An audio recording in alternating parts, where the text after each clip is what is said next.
आप पहले बताइए, पहले जो पॉलिटिक्स होती थी वो होती थी 370 पे जी।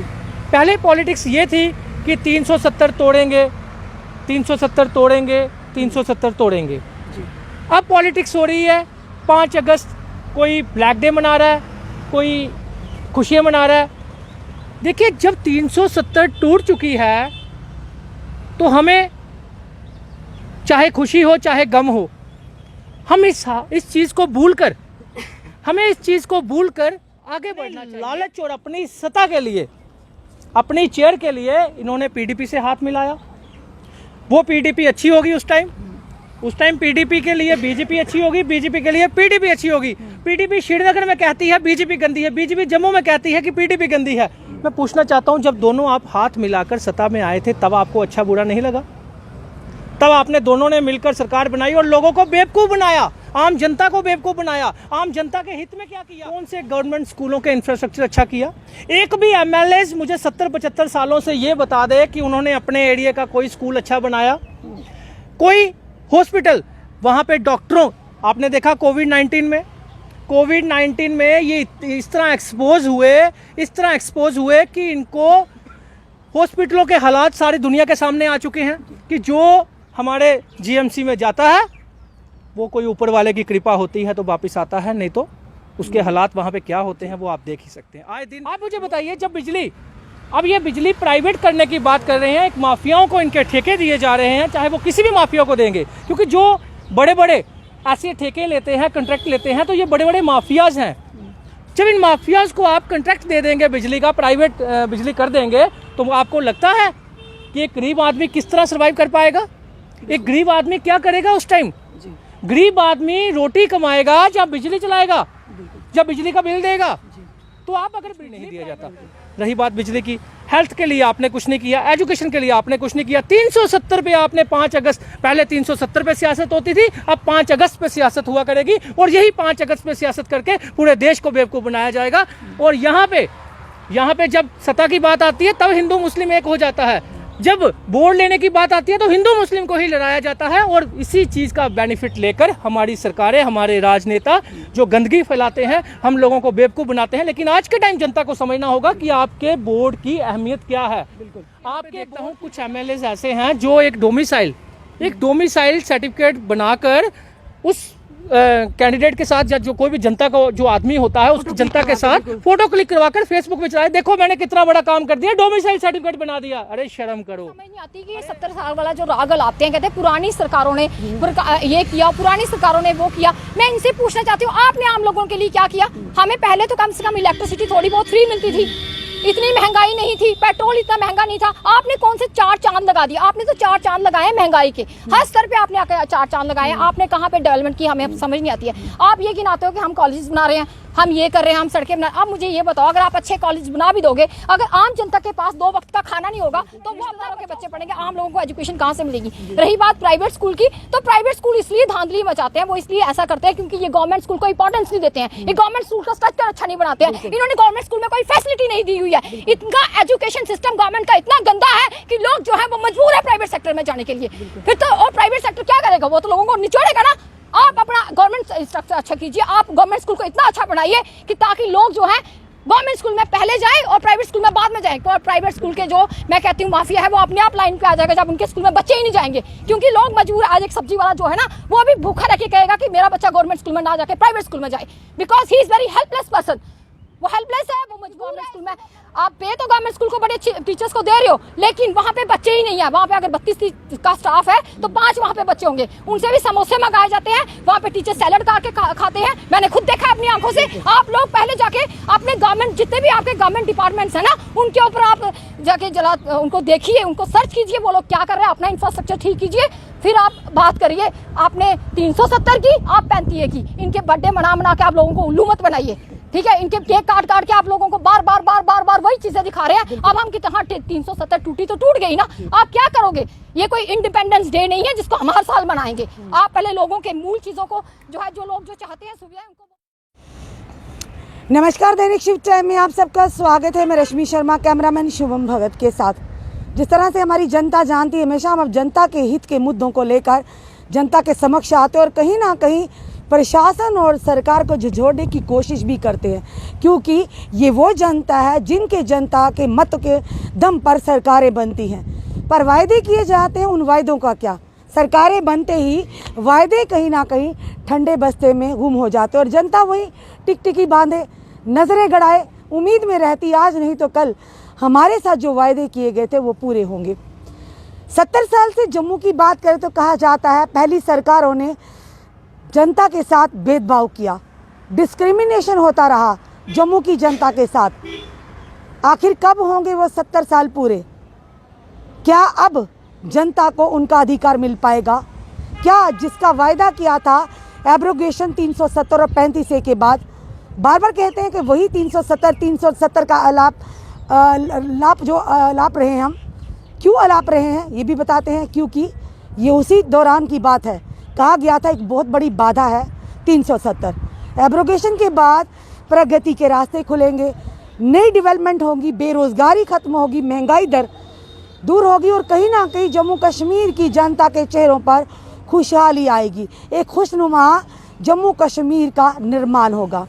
इसी विषय में बात करने आज हमारे साथ जो पैनल जुड़ा है, सोशल एक्टिविस्ट हमारे दाईं ओर अमित कपूर जी, कोई किसी आइडेंटिटी के मोहताज ने एक मुहिम चलाई है गरीब जनता के हक के लिए, प्राइवेट स्कूल माफिया के खिलाफ।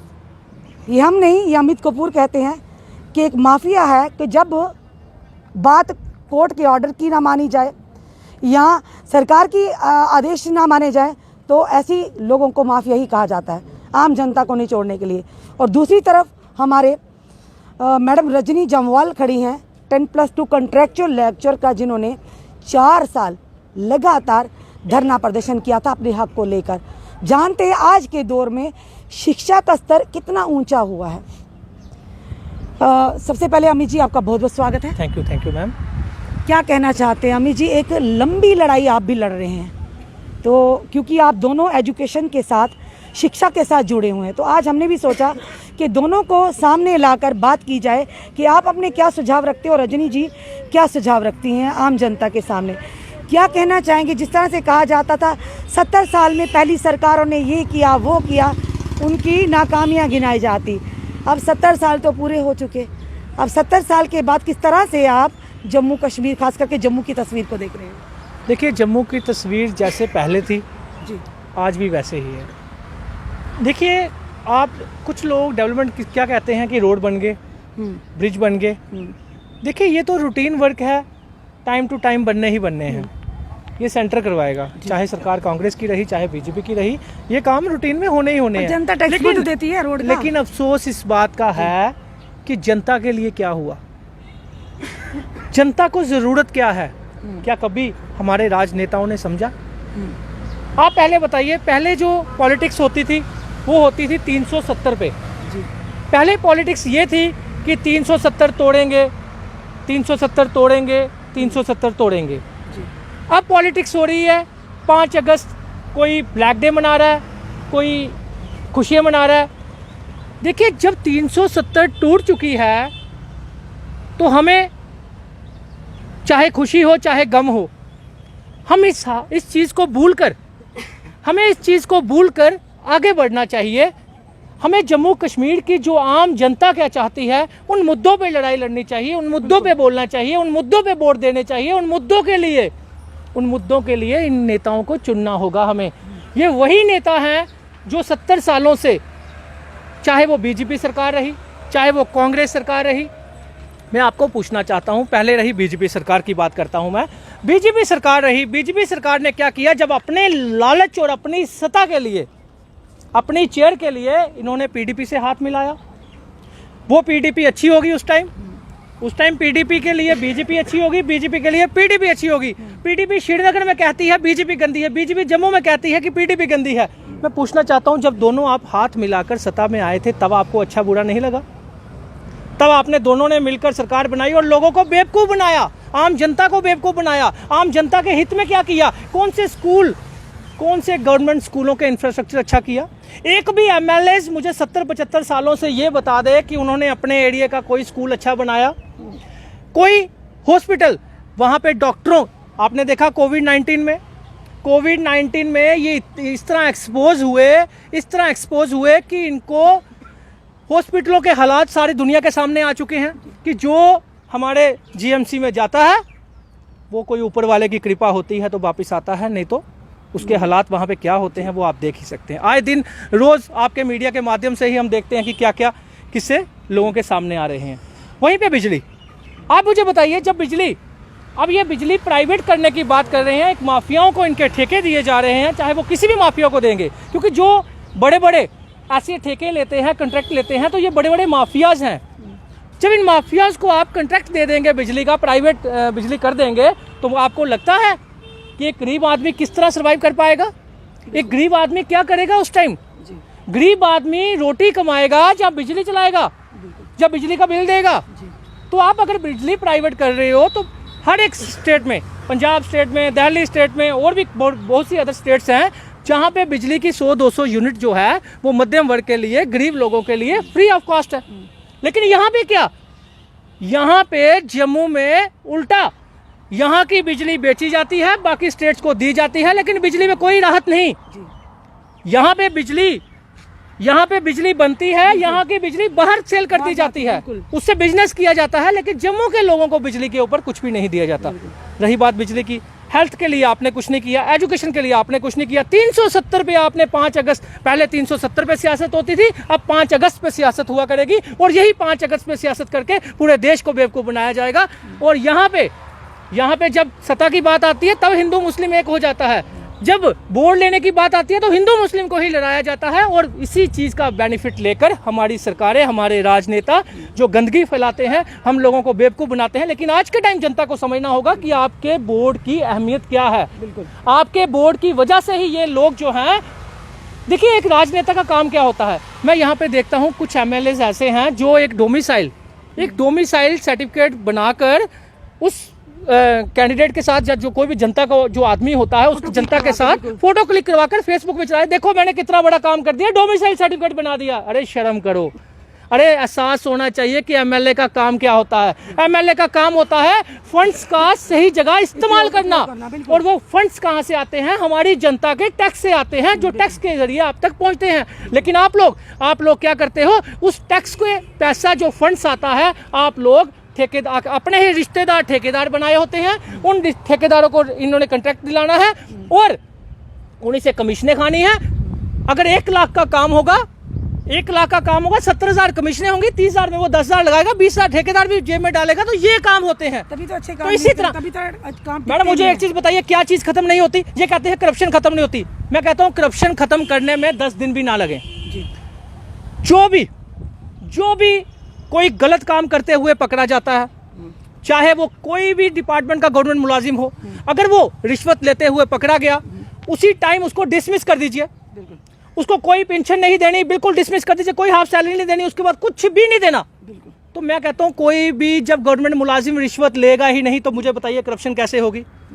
यहाँ पे ये क्या होता है कि एक डिपार्टमेंट का, कोई भी डिपार्टमेंट लगा लीजिए, एजुकेशन डिपार्टमेंट लगा लीजिए, कोई भी डिपार्टमेंट लगा लीजिए, अगर ये गलत काम करते हैं, क्या होता है? इनकी इंक्वायरी करने वाले कौन होते हैं? इन्हीं के डिपार्टमेंट के बंदे। तो इन्हीं के डिपार्टमेंट के बंदे क्या करते हैं? इन्हीं से पैसा सांठ-गांठ करते हैं, क्योंकि उनको पता है आज इंक्वायरी टीम मैं बैठा हूं, कल ये बैठेगा, आज अगर मैं इसका साथ नहीं दूंगा तो कल मेरे ऊपर भी बात आ सकती है। तो यही वजह से करप्शन कभी खत्म नहीं होती, और आम जनता जो है इन डिपार्टमेंटों के बाहर अपने धरने प्रदर्शन करती रहती है। अमित जी, आपने प्राइवेट स्कूल के खिलाफ लगातार आवाज़ उठाते काफ़ी देर होगी आपको, पेंडेमिक के टाइम से लेकर साधारण एक समय के लेकर भी आपने लगातार आवाज़ उठाई है। काफ़ी सारे उसी के चलते आप पर अटैक भी हुआ, काफ़ी आपको जूझना भी पड़ा, बरताना का शिकार भी होना पड़ा।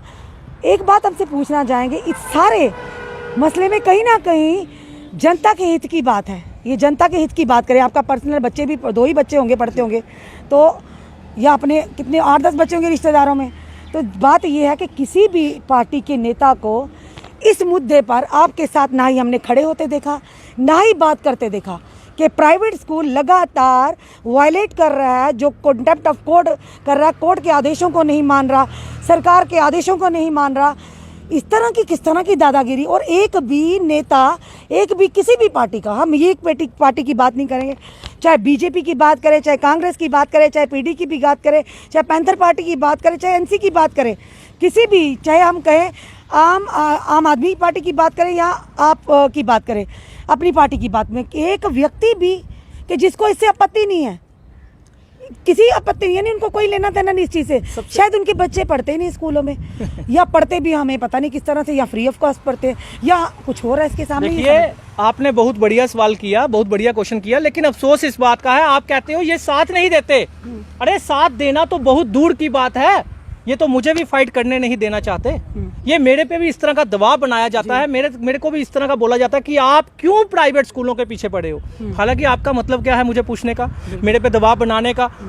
यहाँ पे क्या है, मैं आपको बोलता हूँ, यहाँ पे जो एजुकेशन मिनिस्टर रहे हैं हमारे, जो पहले एजुकेशन मिनिस्टर थे, जो बीजेपी के बनाए गए थे, मैं पूछना चाहता हूँ क्या उनके मुंह से एक वर्ड भी पेरेंट्स के लिए निकला कि कोविड-19 में पेरेंट्स कहां से फीस देगा? बिल्कुल, उनके पास कोविड-19 में जो सुप्रीम कोर्ट का ऑर्डर आया है फीस रिड्यूस का, उसको कौन इंप्लीमेंट करवाएगा? क्या उनके मुंह से निकला? जब हमारे एजुकेशन मिनिस्टर, जिनको हम बोर्ड देकर बनाते हैं, जिनको ऐसी सरकार हमने चुनी थी, चाहे वो कांग्रेस हो, बीजेपी हो, पीडीपी हो, कोई भी सरकार हो, जो हमने चुनी थी बोर्ड देकर, जब वही हमारे हित की बात नहीं करती, जब उनको ही नहीं पता कि कोविड-19 में हम लोग कैसे फीस देंगे, हम लोग, अरे गवर्नमेंट को सोचना चाहिए कि छोटे स्कूलों को, छोटे स्कूल जो हैं, मैं स्कूलों के खिलाफ नहीं हूं, मैं माफियाओं के खिलाफ हूं। जो छोटे स्कूल हैं उनको एड दे दी जाती, छोटे स्कूलों को एड दे दी जाती और पेरेंट्स की फीस माफ कर दी जाती। कोविड-19 में 2G चल रहा था, लोगों के पास पैसा नहीं था, लोगों के पास फोन नहीं थे, उसके बावजूद भी आप लोग बट पेरेंट्स की हित की बात ही नहीं करते। तो यहाँ से पता चलता है ये राजनेता जो है 370 और 35 के ऊपर इससे एक आखिरी सवाल, काफ़ी कोशिशों के बाद भी कुछ सुनवाई नहीं हो रही, पेरेंट्स को कोई राहत नहीं मिल रही, किसी भी जगह या किसी गंदगी को साफ करने के लिए उस जगह में खुद उतरना पड़ता है। क्या ये समझते हैं आपके इन सारी चीज़ों को, ये त्रुटियों को ख़त्म करने के लिए राजनीति में आना ज़रूरी है? क्या आने वाले समय में ऐसा कुछ लगता है?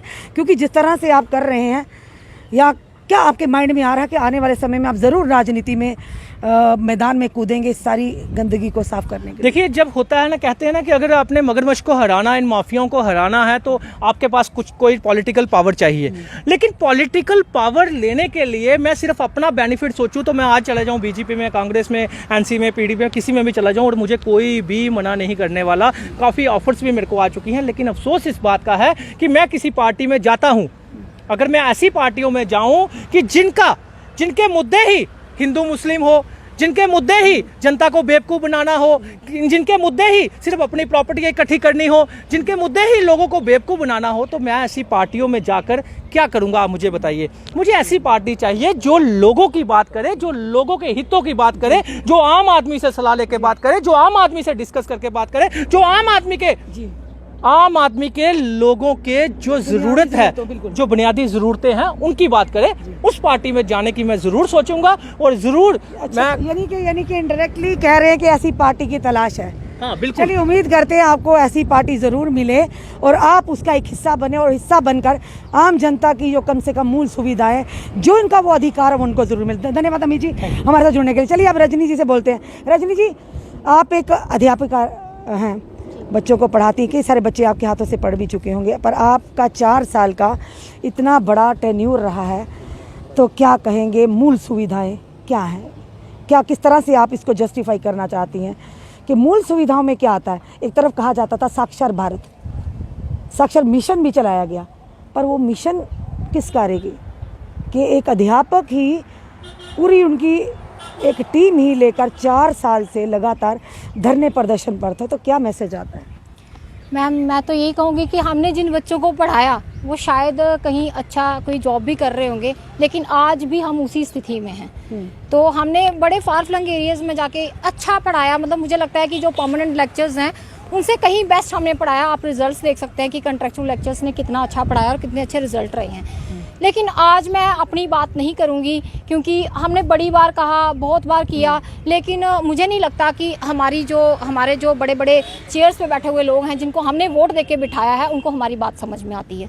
क्योंकि उनको हमारी बात कभी समझ नहीं आएगी, क्योंकि वो लोग सिर्फ अपने लिए जीते हैं। उनको रजनी जी, एक महिला होकर आपने, वही हम कहते हैं आपकी हिम्मत की दाद देते हैं, आप यानी कि लेफ्टिनेंट गवर्नर तक पहुंच गए थे, मलिक साहब थे, उन तक पहुंच गए थे जब हमारे गवर्नर साहब थे। कौन कौन से दिग्गज नेताओं का दरवाज़ा नहीं खटखटाया, क्योंकि परिवार को छोड़कर बाहर निकलना, घर भी देखना, अपनी मुहिम को जारी भी रखना और दौड़ धूप भी करनी, काफ़ी सारी आपने की है। तो क्या पाया आपने?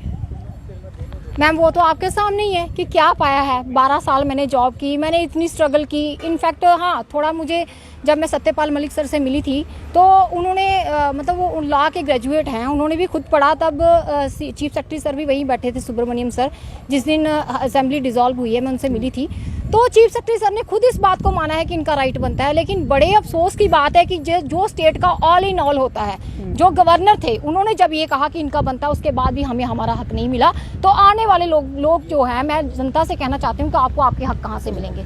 वही तो हम जनता तक ला रहे हैं कि आपने इतनी जद्दोजहद की, आपके खात में कुछ नहीं लगा, आप खाली खात है, तो जनता तो उसका तो भगवान ही रखा है, भगवान ही हवाले है उसके। मैम भगवान ही है, क्योंकि यहाँ तो मुझे लगता नहीं है कि नेता जो है वो आम जनता की तरफ ध्यान दे रहे हैं। आपने देखा महंगाई कहाँ पहुँच चुकी है, 200 रुपया किलो जो है वो सरसों का तेल जा रहा है, पेट्रोल कहाँ जा रहा है। तो आप देख लीजिए हर स्तर पे जो है वो महंगाई जो है इतनी ऊपर चली गई है। बिजली अब प्राइवेट हो रही है, जबकि हम खुद लोग जो हैं, जम्मू कश्मीर बिजली बनाता है, लेकिन उसके बाद भी इलेक्ट्रिसिटी जो है वो हम लोगों को कोई 200-300 यूनिट तक भी फ्री नहीं है। तो आम इंसान कैसे जिएगा? ये सिर्फ उनके लिए जीते हैं जो बड़े बड़े नेता लोग जो हैं, वोट देकर हम जिनको चेयर्स पे बिठाते हैं, ये सिर्फ उन लोगों के लिए जो बड़े बड़े लोग हैं, जो इनके रिश्तेदार हैं। अध्यापक होने के नाते कहते हैं government is by the people, of the people, for the. आपकी डेफिनेशन क्या है? नो मैम, आप इसकी डेफिनेशन मैं यही कहूंगी कि ये इन लोग ये वोट ये गरीब जनता से लेते हैं, हम जैसे लोगों से लेते हैं, लेकिन ये अपने लोगों के लिए हैं, जो बड़े बड़े बिजनेस। इनके बच्चों को मैम कोई फर्क नहीं पड़ता। जैसे आपने कहा कि इनके बच्चे भी कहीं पढ़ते होंगे, इनके बच्चे तो अब्रॉड में पढ़ते हैं, इनके बच्चे बाहर की स्टेट्स में पढ़ते हैं। इनको कोई फर्क नहीं पड़ता कि जम्मू के बच्चे कहाँ पढ़ रहे हैं, जम्मू के बच्चों के साथ क्या हो रहा है। अरे आप जम्मू के पेरेंट्स को तंग कर रहे हो, जैसे फीस लेने के लिए आपने कहा, तो आप ये भी सोचो ना, जो जम्मू के प्राइवेट टीचर हैं, जो प्राइवेट स्कूल्स में पढ़ा रहे हैं, बेचारे ऑनलाइन घर से क्लासेस ले रहे हैं, क्या उनको सैलरी मिल रही है? क्या गवर्नमेंट का सोचना उनका फर्ज नहीं बनता? अब हम जैसे लोग जिनको आपने 12-12 साल निकाल दिया बाहर, कहीं हमारा कोई बंदा अगर जॉब कर रहा होगा, उसको वहां से भी सैलरी मिल रही, तो आम जनता, आम पब्लिक जो है वो कहाँ जाएगी? आज की डेट में ना मैं यही कह रही हूँ कि जम्मू कश्मीर की जनता को अब समझना होगा, ये लोग जितने भी नेता है ना, ये सिर्फ अपने वोट के लिए, अपनी चेयर के लिए करते हैं, ये आम पब्लिक के लिए कुछ भी नहीं करते हैं। 70 सालों से पहले जम्मू के साथ भेदभाव हुआ, पुरानी सरकारों ने जम्मू को लूट खाया, जम्मू के लोगों से भेदभाव किया। क्या लगता है अब 70 साल खत्म होने के बाद जम्मू के लोगों को उनका अधिकार मिल पाया? मैम मुझे ये समझ नहीं आती कि ये 70 साल वाला जो राग लाते हैं, कहते हैं पुरानी सरकारों ने ये किया, पुरानी सरकारों ने वो किया। मैं इनसे पूछना चाहती हूँ, आपने आम लोगों के लिए क्या किया? हमें पहले तो कम से कम इलेक्ट्रिसिटी थोड़ी बहुत फ्री मिलती थी, इतनी महंगाई नहीं थी, पेट्रोल इतना महंगा नहीं था। आपने कौन से 4 चांद लगा दिया? आपने तो 4 चांद लगाए महंगाई के, हर स्तर पे आपने 4 चांद लगाए। आपने कहाँ पे डेवलपमेंट की, हमें समझ नहीं आती है। आप ये गिनाते हो कि हम कॉलेज बना रहे हैं, हम ये कर रहे हैं, हम सड़कें बना। अब मुझे ये बताओ, अगर आप अच्छे कॉलेज बना भी दोगे, अगर आम जनता के पास 2 वक्त का खाना नहीं होगा, तो वो अपना बच्चा उस कॉलेज में कैसे पढ़ाएगा? क्या मूल सुविधाएं, बिजली, पानी, सड़कें, हाँ, वो जो होना चाहिए 2 टाइम का, आप रोटी सस्ती करो, वो नहीं है कि लोगों को खाना नहीं मिलेगा तो इनके एजुकेशन इंस्टीट्यूट जो बड़े बड़े जो बना देंगे, उसमें इन्हीं के बच्चे पढ़ेंगे, इनके बड़े बड़े रिश्तेदारों के बच्चे पढ़ेंगे। आम लोगों को एजुकेशन कहाँ से मिलेगी? रही बात प्राइवेट स्कूल की, तो प्राइवेट स्कूल इसलिए धांधली मचाते हैं, वो इसलिए ऐसा करते हैं क्योंकि ये गवर्नमेंट स्कूल को इंपॉर्टेंस नहीं देते हैं, ये गवर्नमेंट स्कूल का स्ट्रक्चर अच्छा नहीं बनाते हैं, इन्होंने गवर्नमेंट स्कूल में कोई फैसिलिटी नहीं दी हुई है। इनका एजुकेशन सिस्टम गवर्नमेंट का इतना गंदा है कि लोग जो है वो मजबूर है प्राइवेट सेक्टर में जाने के लिए। फिर तो और प्राइवेट सेक्टर क्या करेगा? वो तो लोगों को निचोड़ेगा ना। आप अपना गवर्नमेंट स्ट्रक्चर अच्छा कीजिए, आप गवर्नमेंट स्कूल को इतना अच्छा बनाइए कि ताकि लोग जो है गवर्नमेंट स्कूल में पहले जाए और प्राइवेट स्कूल में बाद में जाए। और प्राइवेट स्कूल के जो मैं कहती हूँ माफिया है, वो अपने आप लाइन पे आ जाएगा जब उनके स्कूल में बच्चे ही नहीं जाएंगे, क्योंकि लोग मजबूर। आज एक सब्जी वाला जो है ना, वो अभी भूखा रह के कहेगा कि मेरा बच्चा गवर्नमेंट स्कूल में ना जाके प्राइवेट स्कूल में जाए, because he is very helpless person. वो हेल्पलेस है, वो मजबूर है, इसलिए वो अपना बच्चा प्राइवेट स्कूल में पढ़ाता है। क्योंकि गवर्नमेंट स्कूल में आप पे तो गवर्नमेंट स्कूल को बड़े अच्छे टीचर्स को दे रहे हो, लेकिन वहाँ पे बच्चे ही नहीं है। वहाँ पे अगर 32 का स्टाफ है तो 5 वहाँ पे बच्चे होंगे, उनसे भी समोसे मंगाए जाते हैं, वहाँ पे टीचर सैलड करके खाते हैं। मैंने खुद देखा अपनी आंखों से। आप लोग पहले जाके अपने गवर्नमेंट, जितने भी आपके गवर्नमेंट डिपार्टमेंट्स है ना, उनके ऊपर आप जाके जरा उनको देखिए, उनको सर्च कीजिए, वो लोग क्या कर रहे हैं, अपना इंफ्रास्ट्रक्चर ठीक कीजिए, फिर आप बात करिए। आपने 370 की, आप 35 की, इनके बर्थडे मना के आप लोगों को उल्लू मत बनाइए। ठीक है, इनके केक काट काट के आप लोगों को बार बार वही चीजें दिखा रहे हैं। अब हम कितना 370 टूटी तो टूट गई ना, आप क्या करोगे? ये कोई इंडिपेंडेंस डे नहीं है जिसको हम हर साल मनाएंगे। आप पहले लोगों के मूल चीजों को जो है, जो लोग जो चाहते हैं सुविधाएं, उनको वो प्रदान कीजिए, ताकि लोग जो है वो आराम की जिंदगी जी सके और कहें कि हाँ भाई, जिनको हमने वोट देके चेयर्स पे बिठाया उन्होंने हमारे लिए कुछ किया है। जी धन्यवाद रजनी जी। एक महिला की गुहार थी, जो बेटी भी हैं, जो एक माँ भी हैं और देश की नारी भी हैं। कहते हैं नारी कहा जाता है कि बेटी बचाओ बेटी पढ़ाओ। बार बार हम उसी चीज़ पर आते हैं, क्या इसी दिन के लिए बेटियों को पढ़ा कर बचा कर रखा जाता ताकि वो सड़कों पर धरने प्रदर्शन करें अपने हक की मांग को लेकर?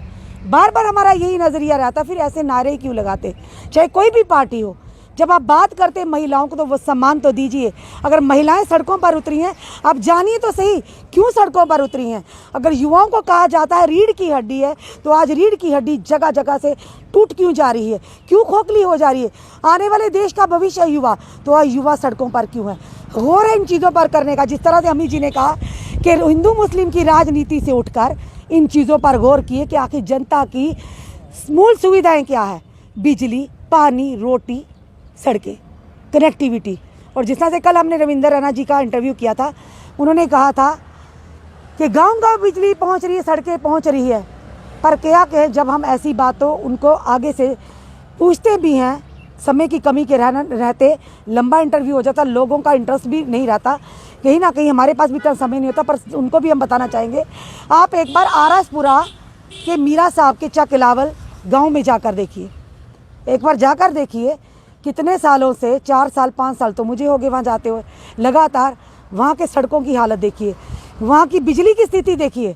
पूरी रात लोग छतों पर बैठते हैं, सड़कों पर घूमते हैं। तो किस तरह का आपने विकास किया है? शुरू तो कीजिए कहीं से, सिर्फ बातें करने से नहीं होता। जनता है, ये वही जनता है जो अपना कीमती वोट देकर सरकारें बनाती है, इस उम्मीद के साथ कि आने वाले समय में उनके और उस समाज के लोगों के साथ कहीं ना कहीं तरक्की होगी, रोज़गार के रास्ते खुलेंगे और प्रगति होगी, कहीं ना कहीं खुशहाल ज़िंदगी गुजरेगी। पर ना कि 370 और 35 की खुशियाँ मनाने के बजाय ये सोचिए कि जनता कितनी खुश है। सवाल ये है, आज का सवाल ये है कि जनता कितनी खुश है। क्या वाकई जो वायदे किए गए थे, 70 साल तो आपने कहा कि सरकार, दूसरी सरकारों ने लूटा जनता को, 70 साल के बाद जनता जो जिनको बहुमत देकर सामने लाया, उनसे जनता कितनी खुश है? सवाल अब ये है, इसका जवाब हमारी जनता ही देगी। अपने कमेंट्स ज़रूर कमेंट बॉक्स में दीजिए और इस वीडियो को ज़्यादा से ज़्यादा शेयर कीजिए, क्योंकि इसीलिए आज ये मुद्दा लेकर आए थे। एक तरफ सोशल एक्टिविस्ट और दूसरी तरफ एजुकेशनिस्ट, यानी कि ये अध्यापिका हैं, इन्होंने भी एक ऐसी जंग लड़ी है। कहते हैं जिसके पास पढ़ाई का गुण है वो कभी भी मार नहीं खा सकता, पर ये पढ़ लिख कर लगातार 4 साल से धरने प्रदर्शन पर थी। तो किस तरह का मैसेज जाता है, ये हम अपनी जनता पर छोड़े जाते हैं। तो ज़रूर इस वीडियो को ज़्यादा शेयर कीजिए और जुड़े रहिए हमारे साथ अगले अपडेट के लिए। जय हिंद, जय भारत।